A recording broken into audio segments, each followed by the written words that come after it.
Hello, David Bradley from the pet room here.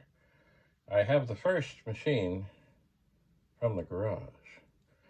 Firstly, I was going to open it in front of you. Well, I haven't opened it. I was going to take the one screw out, but the one screw did not really fit.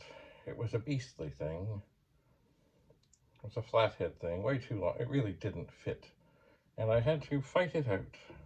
And yes, there may have been swearing. So I decided you didn't need to hear that. So here it is. So on the front of it, maybe it's written in pencil, it says Commodore Model 8032 plus disk drive. You can see this is where the normal nameplate would be. It's long gone.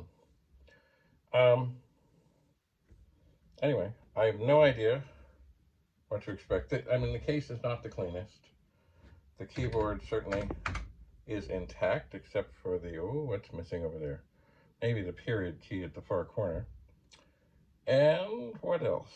Certainly the tops of these keys, they feel okay. Actually, they feel like it's kind of a different keyboard sound. So it's not the original. Oh, maybe that's also a later one. I don't have one. Well, yeah, I got one handy, but not close enough. So I think I have everything out of the way. And I gotta be careful because this camera could fall. I gotta be careful. Don't shake the table. I'll see if I can find the little arm that should be here. The little arm that should be here. Oh, there it is. It's down there. This could also be difficult. It seems, oh, this thing is bent way in. I don't think I can do this. Anyway, I think that at some point in its life, this might have been a SuperPET. Why? Because it's only on the SuperPET that I have seen this kind of exceptional shielding on the keyboard. But certainly there is no there's no SuperPET board in it at this juncture. Now, does this work? I don't know. There is a ROM in there, so I'm going to close this. It's an EEPROM, and it has no covering. Ooh. It has no covering, and that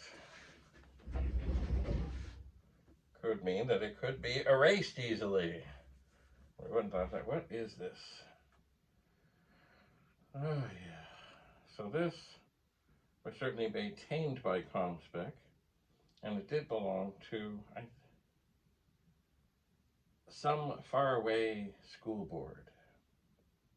But I don't know from where it was. Anyway, it looks like the user port has still got its cover on it. Let me reach around here. Yeah, and the side port also has its cover on it.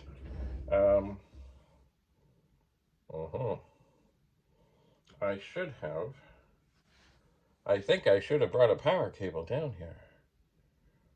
Do I have one handy? I should.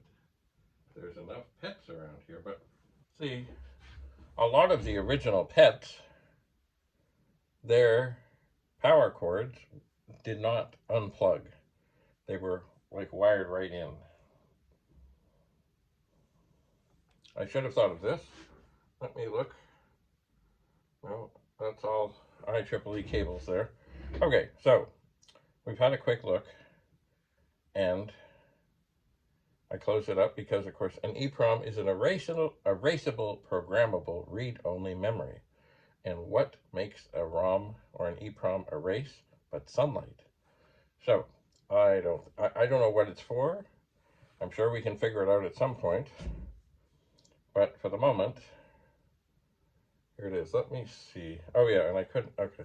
I may try and fight, before I plug it in, I may try and fight the little arm free. It seems that the little catch that should be just gently there to hold it is very, very bent over and very secure, and I don't think I can get it off without banging this table enough to knock this phone over.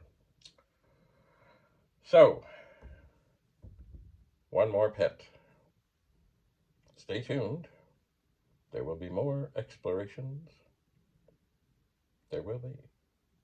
Thanks so much for being here in the pet room. Bye for now.